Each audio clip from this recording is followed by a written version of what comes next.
dranomaso anady kivy be androany farany ala helokiny tena tsy sotry zany saiko tena tsy ao fa mieritreritra anao tsapako fa nivako ny androany nefa ianao ny lasa tsy afaka taitra tena taitra kinamaky le mpe hoe miala tsiny lesy piso androany fa tsy efa mandeha niratra ny masoko ny doboka ny fofa joyeux anniversaire ozy izy ianao de mazo to masoandro mainty oaiky ity kanale konikiby fa nafetiko azy androany za tsy navitantsika tsy haiko hoe ahoana mety zany malsans fa raha netina embotro le date de naissance menatra be ihana de hijery andreo afako fa nivako nefa alahelo be ny tamitavako tsy hitako ze tsirony ty andro ty androany fa miangavo bavaliky raha maheno ianao any ianao e alahelo na meno ny fomba haizanao te ahitanao ny masaka ando efa fetiko androany efa lasa tombany efa fetiko androany efa lasa tombany tsy te ianao e alahelo na meno ny fomba haizanao te ahitanao ny masaka ando efa fetiko androany efa lasa tombany efa fetiko androany efa lasa tombany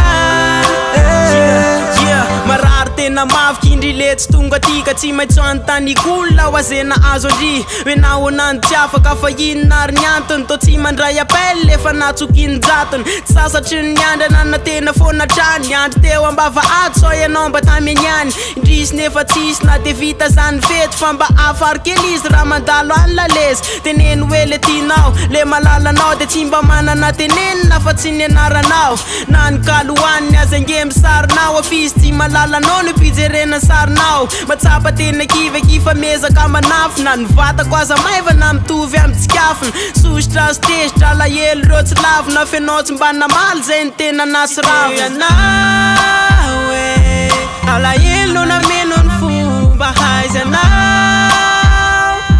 te ahitanao ny masaka ando efa fetiko androany efa lasa tombany efa fetiko androany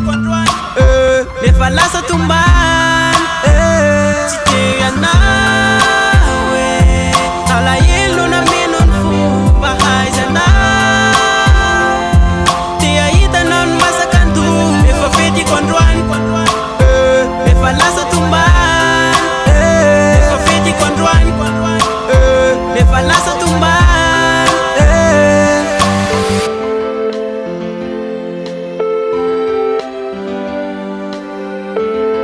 Votre correspondant ne répond pas. Veuillez rappeler ultérieurement. Tsy te ianao e alahelo na